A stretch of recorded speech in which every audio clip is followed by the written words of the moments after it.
The Therapist and the Coach podcast is a space for real relational conversations about what it means to be human. In a world obsessed with fixing, achieving, and self help, we invite you to pause, lean in, and discover the wisdom already inside.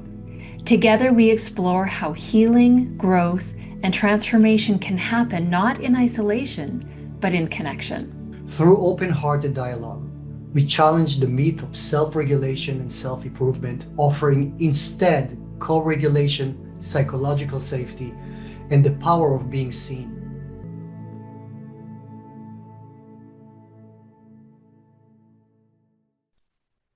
Hello. Hello.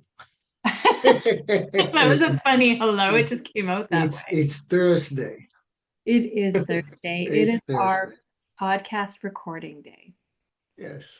And you and I talked about in a couple of weeks, we're going to be taking a break. So we've been so consistent doing a recording a week, and we're keeping it to 30 minutes for the most part, 30, 35. Yeah. And that's good. But we were talking in our 21st episode about needs, wants, and values or alignment. I mean, there's different words we can play with. But we wanted to continue talking about that because we were really just scratching the surface of that Mm-hmm. topic. Mm-hmm. And before we jump in, I just wanted to remind people that you can join the conversation June 25th. Just send an email to support@souldesigns.ca and ask to be added to the conversation. And my assistant and our support person will send you a link. And if you have any questions, just drop those questions to the same email, and Oren and/or I will answer them. Thank you. You're welcome. So, what comes top of mind for you based on what we talked about last week and where we are now? I think that what came to me is that, we're talking about values, wants, and needs that can be easily misunderstood. Um, and I'm not sure if we got to distinct between these two and why they're built on one on the other one, while values for me, the way I look at it, because values are something that then again based on time, space, and the culture that we live, the times that we live, and also the what we got at home and everything. And for example, let's say that I have a value that I want to treat others with respect, that we should all treat everybody with respect, all beings, you know, treat others the way you treat yourself, let's say. That might be a value, a very important value for me. If we go from the beginning of life, as we're kids, we have needs. We cannot have values because we're not developed enough to have values that develops later on. And Just I am interrupting because we did go into that last week. We went quite deeply into that, yeah, but it might in this just making sure that because you're right, this can be really confusing, and it's yeah. important to make those distinctions really clear. So what I wanted to give an example for, that so many times when we get our needs met, that we thought that or wants that we said like, if I'm gonna be rich, I find which many people do that. I did it myself. I was so deprived inside that I said like the only way I can be seen is by making a movie, making a book, being seen, being successful, being rich, and then I'll be able to rest because I could not rely on anyone for that need. So the need to feel seen, loved, that doesn't cost any money. It's right there. If you get that, it's in the air. It's But we then again, I have our parents that they got wounded from their parents. So with all the wishful thinking, we are transferring the wounds from generation to generation. And it's not like, oh, okay, let's be kind to each other. Well, you can't really be kind to somebody if you suffer, if you're getting beat up, if you can't sleep, you don't have your needs met.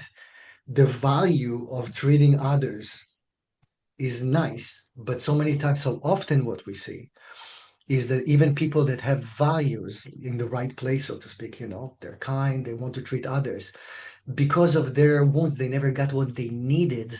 Mhm. It become a way to get what they need, even though it's never a replacement. So it's like a repeatable cycle.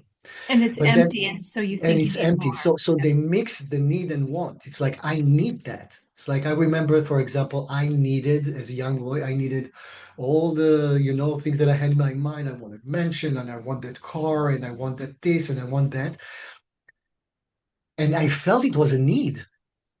I really needed that. And why did I feel that I needed it? Because I really needed to be loved. I didn't get that in one way. I go to the other way. And that what gets people to be addicted to things that they replace, needs that are they replace with something that they accessible to just feel they temporary can be regulated.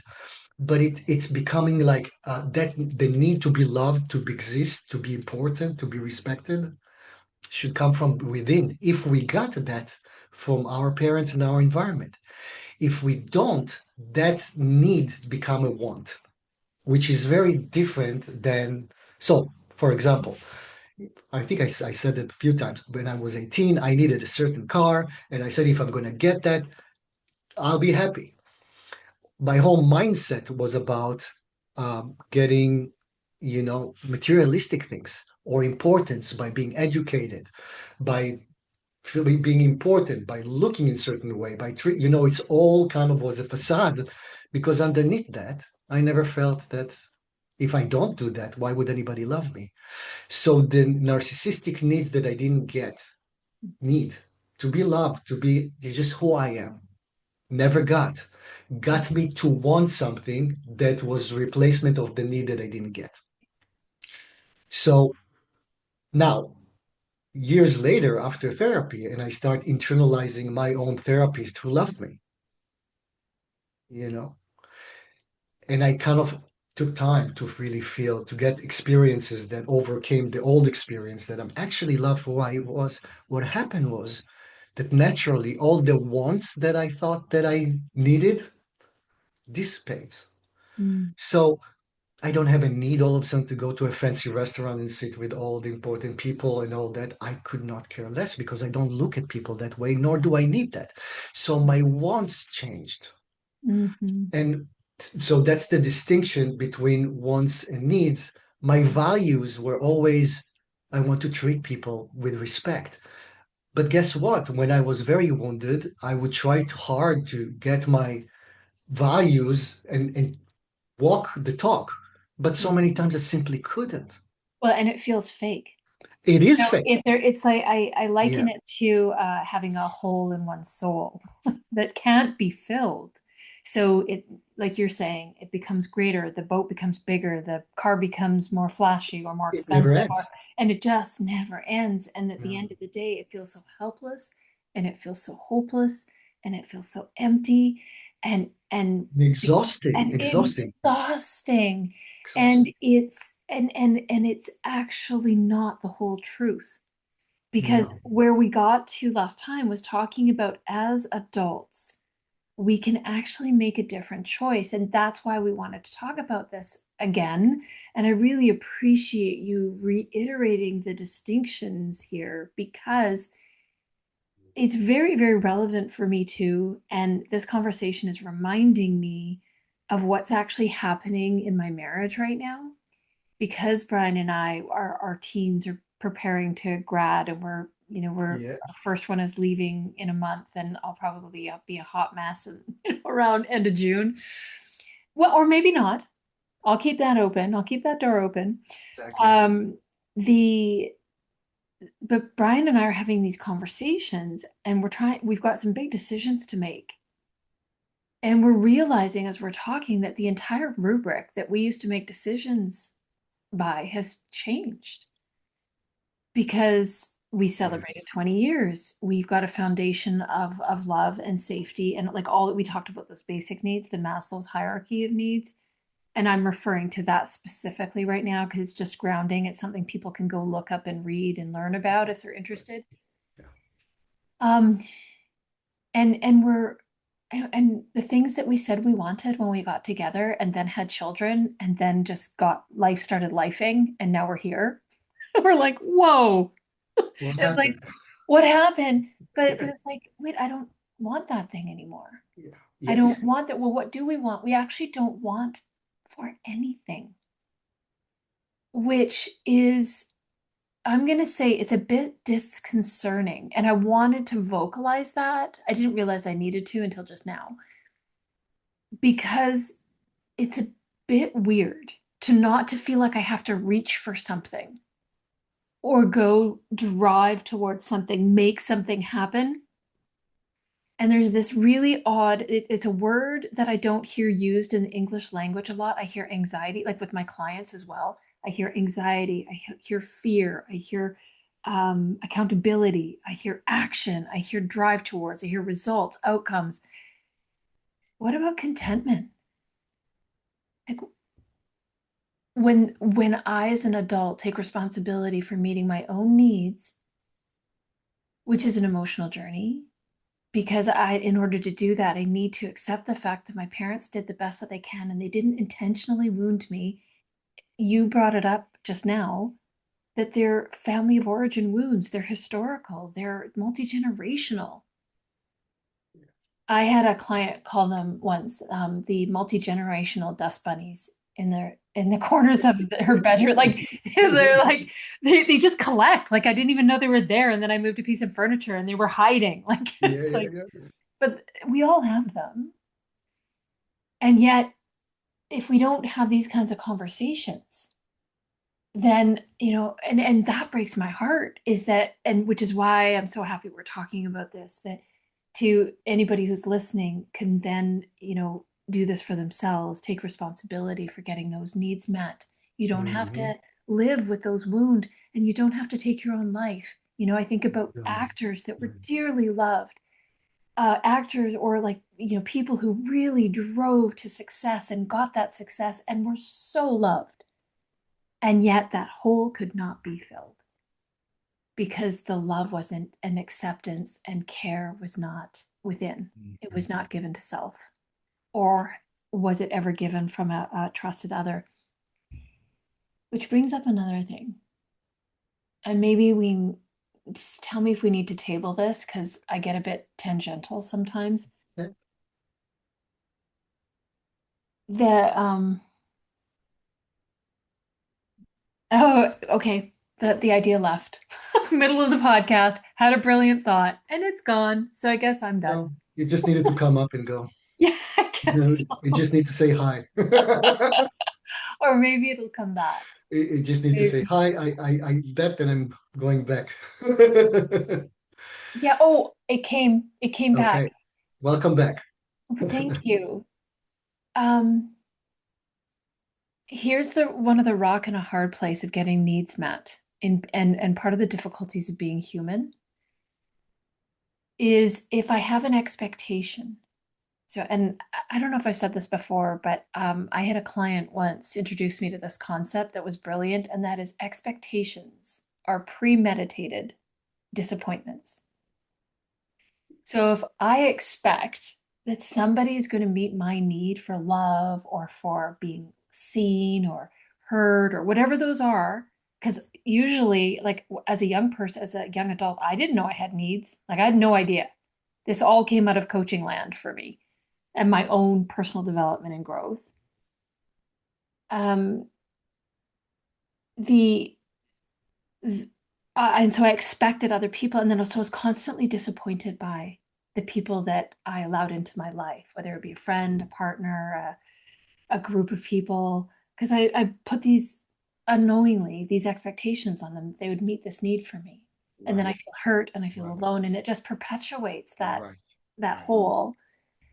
And then and then also, more specifically, the rock and the hard place is that going back to how you've talked about this and have beautifully described how the needs, the narcissistic needs that are normal, but then they become amplified They're still if they're knocking on the not door. met Yeah, and they they're never and they're met. Yeah, and they're really, and especially I'm guessing if they're trauma based, like this, the more intense the trauma, the more intense perhaps the expression of that narcissistic need as an adult, but it's the ones that are closest to us.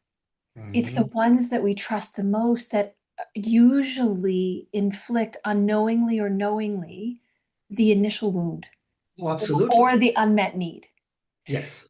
without knowing it often, like especially when we're Yeah. talking about needs.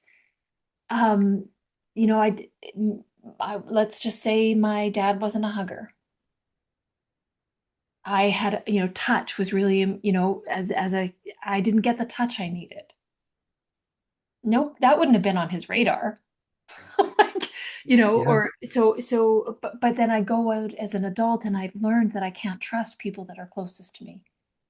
So I can't even let in the love that's potentially there, or I don't have it to give somebody because I mean, and Right. so it's this Yes. this relational, um, These natural relational aspects of being human was severed, yeah, was hurt. And then you don't even know that sometimes that you need that. It's not within the realm of what I you, know. and you really actually need that. But so, So but you you don't can't do know. anything about it if you're not aware of it. If you don't know that you have needs, if you don't know that, and wound to me is more of a therapy language. Like I don't use that language in coaching. It's usually more like a need. We just talk about unmet needs versus, and then talk about what those are, and then look towards how you can get that met. I but I appreciate the framing up of this as potentially being a wound or just organically it was a need that was not met, and there's a continuum, of Mhm. extreme to not extreme, Oh and yeah. Oh and yeah. yet, Oh, absolutely. yeah, Absolutely. so here we are in relationship, we like trying to get the needs met outside ourselves, they're not met. Then we bring into our life people who we hope will fill that need, but they can't because either they don't know that we have that need, we don't know have that need. I mean, it can Oh, be really they don't trust. They also don't trust. We don't trust. Let's say that we had a father or mom, let's say we had an abusive father, that every time that he would come to us, we would be scared. So the natural capability or wishing to connect, to love, to jump, to be warm is already from the beginning, let's say, was gone. Not only gone, it was presenting the other way. So our nervous system learns from experience not to trust that Mm, somebody that you love, that so you basically that need of being loved, however that might be, will always be there. But we because we don't trust that, we start trusting something else that replicates that but never is. For example, somebody that never got, let's take drugs, for example, or alcohol, or even relationships. People that just need to be in relationship, have to be with somebody. Now, there's nothing wrong in being in the concept of being together with somebody. It'll be lovely. But because you have a need that you cannot be by yourself and be loved by yourself, and you need to be with somebody, that's the what usually later called dependency, because the dependency on somebody else will get you to compromise yourself as well. mm, mm, So that need to be loved, to be in relationship, because we never got that, is still there. So we try to actually get that somehow, so we won't be by ourselves, with ourselves, because we never internalize somebody that can be with us, so our system can produce it from its own. And what happens is, though, okay, I wasn't loved. I don't know that I wasn't loved, but I just I know that I can't sit still for a second. I need to work all day long. I need to take drugs. I need to be constantly in relationship and have 10,000 friends, you know, to see how many I have in the Facebook and all that.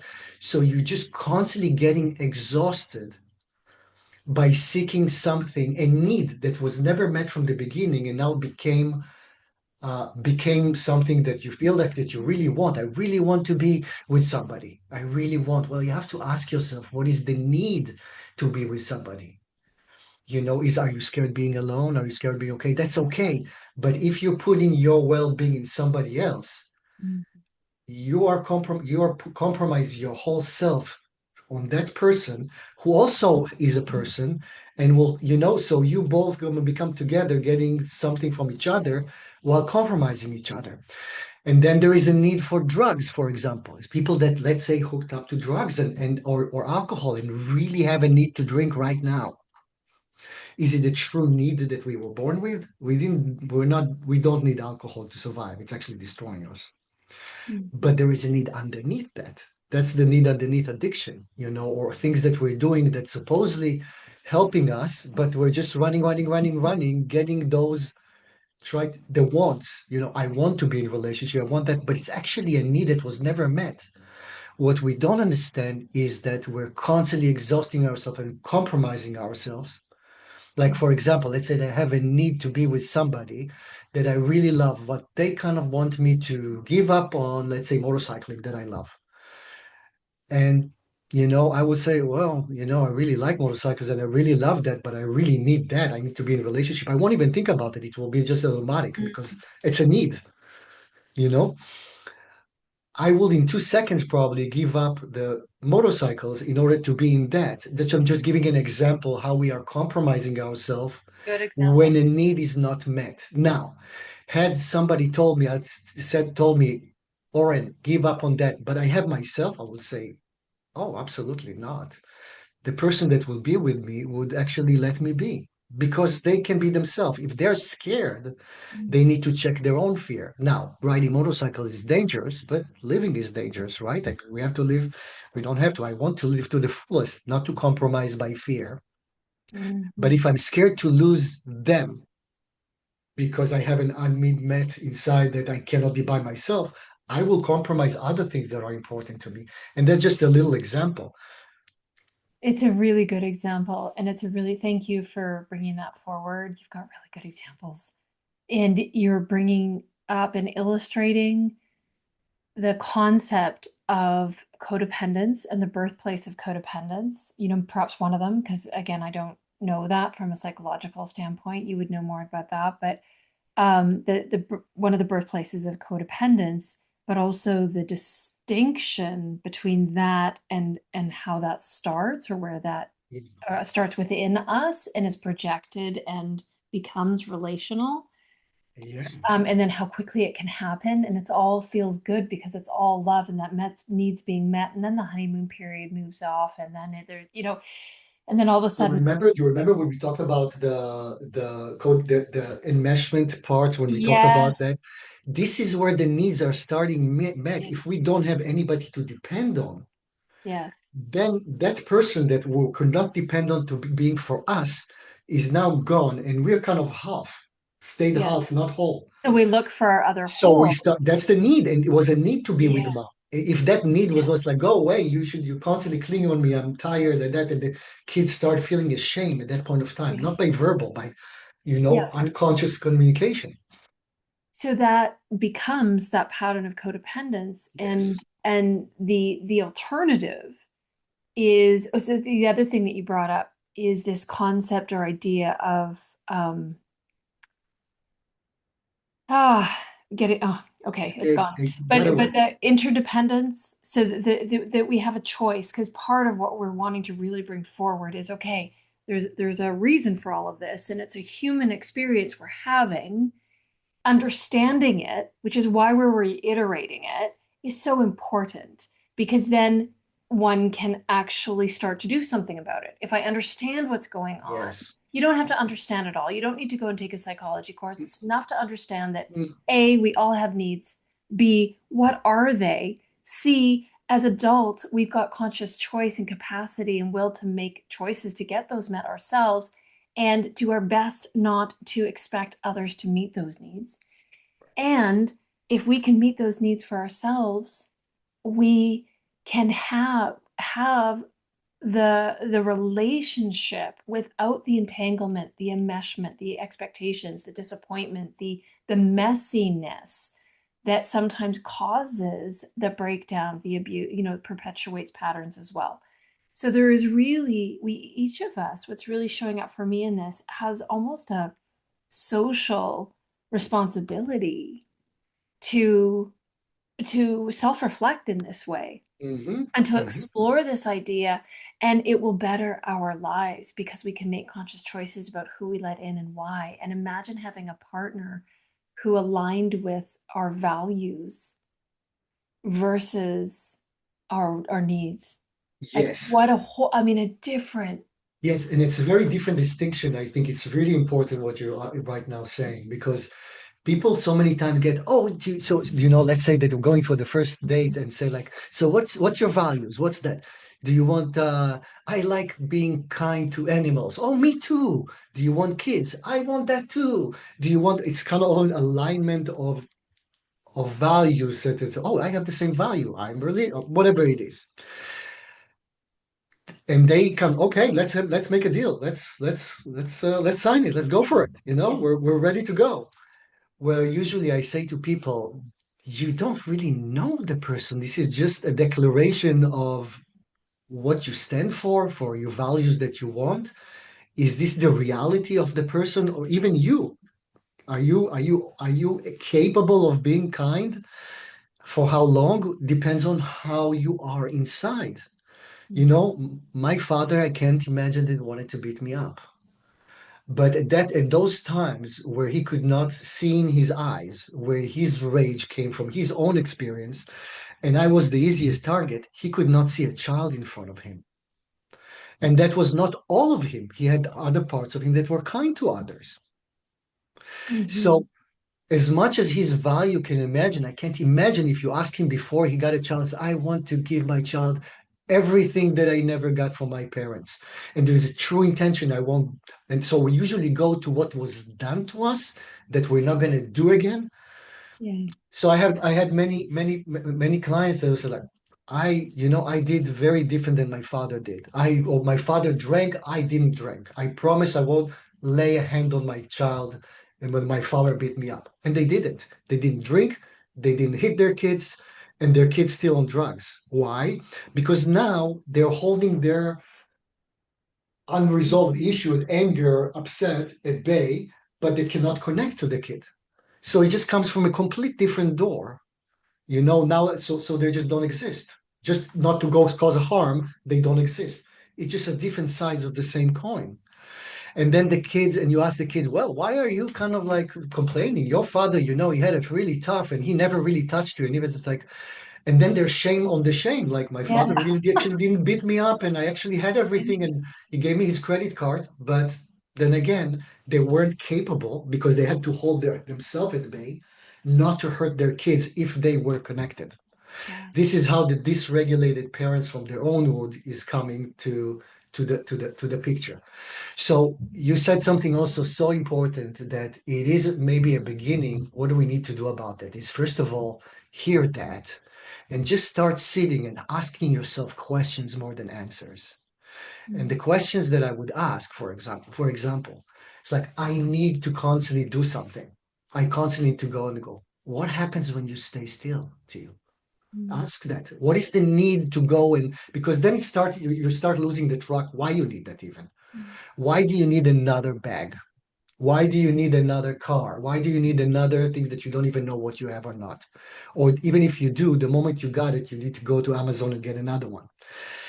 What is the need underneath that? Not to shame you, but to start reflecting on the need underneath that is not met. Because if not, you're going to spin around and try to find a new bag in every situation possible and Okay. compromise yourself. So can you state the question again and then I'll share my question Oh, now I that we need to can remember leave. the question. I would ask why do I do what I do? Why do I need to be in a relationship, for example? If you feel like that you need, there's sometimes it's more obvious than others. Like you can ask yourself, why do I need to drink? That will be like because drinking, we know that it's calming. So why do you need to be calm? Why can't you become? What is your experience when you don't get your fix, so to speak? Okay. Which feels like a need. It is coming from a need, but Yeah. you're going to that so you can trust the alcohol, but you can't trust people to regulate you, which is really the ultimate regulation. Alcohol doesn't regulate. It's just getting the symptoms a little bit down. It's just like taking medication for anxiety or depression. It's never going to resolve your issues. It's going to mitigate the symptoms, It's going to slow them down, Temporarily. take the edge of them, but you're going to still be who you are. So what is it underneath that is going on? And you might start with, I don't know, I just can't sit still. That's not, if you can't seal this, it means that your system cannot be regulated from within. You need to constantly regulate it from the outside. A kid that was born in a family that the energy was regulated, they won't need that. Yeah. So, not shaming yourself, I have a lot of compassion to everyone because you suffered from the beginning not having what you needed. But at least start identifying from your body, even. Usually, the body will tell you, you will see just like it's impossible. It's almost an impulse to go and get regulated and get the chocolate when you just all of a sudden just like, I need a chocolate. Well, we all have that. But I'm saying in a larger scale, why do I choose to do what I do? And is it really, what if I stopped? Is it really something that I enjoy doing? And why am I enjoying it? What is the enjoyment? So it could be that you enjoy being seen by everybody, being famous. This is not enjoyment. This is a replacement of something that never happened, that you were never really important, the most important to everybody else. That need will change to, I don't want to actually, I don't need to be seen. Now I can really actually deliver the message rather than showing myself, here I am. Can you see me? I'm here, you know, and basically perform for that.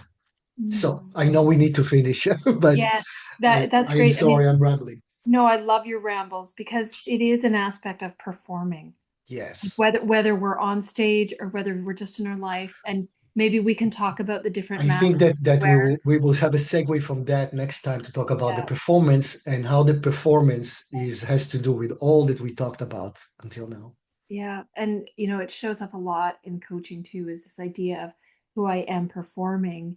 And it also ties into back to imposter syndrome, Yes. right? Is that this is what's Yes. expected of me. This is how I get Yes. these needs met.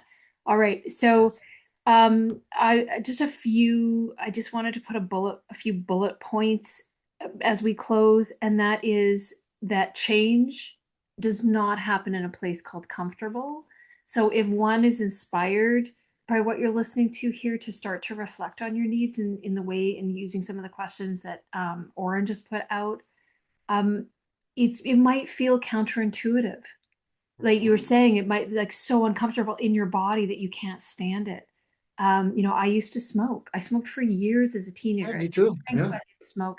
Then I started drinking and smoking, and there's all other ways that I did stuff, but it was Medicating. all Medicating. Yeah. unconscious. Yeah. So, but moving out of all that stuff, there was a period of discomfort.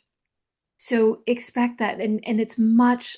You'll move through it as opposed to lifelong suffering that you just brought up. You can stop the suffering by a very short period of discomfort by Hmm. making a different choice. Hmm. Change begins with awareness. And I tell my clients that awareness is 90 to 98% of change. So just even reflecting on any of these questions you've offered, and the question that changed my life, which was asked of me by Greg Saunders, who is my mentor, professor, and entered my life when I was 21. And he asked me, "What makes your heart sing?" And it was a question that blew my like I didn't know how to answer it. I sat with it for probably over a year, but it was because I was so driven to get needs met that Yeah. that's how I was oriented. Yep. So what I learned in that moment was Right. that a question can change your orientation and your life. You don't Mhm. necessarily need to understand all the stuff that we're You talking don't about need to answer. You can just ask the question that will be and really more start to important. follow, like, Yes. what does that even mean to make my heart sing? Yes. That's where I had to start, and Yeah. then realize, then the stuff that needs to be healed or taken care of, I call it healing forward. It just comes up organically. You don't have to go digging for it necessarily. So I just wanted to add those pieces into to support anyone's journey. And you offered so many great questions, and I just pay attention to what resonates for you and what we're talking about, because that's what's meant for you if you're listening to this or watching this. So thank you for listening, everybody who's here, and thank you for being wonderful, Oren. And I would Oh, like to say that I believe that things happen so effortlessly with us, and there's so much flow because we recognized, we've done this work, we've recognized the the value in each other, and there are a lot of shared beliefs and values that we recognized almost immediately. Yes, yes, absolutely. And it's just so easy with you. It is easy. That's the way people ask, well, how it should be. That's how things should be. Easy.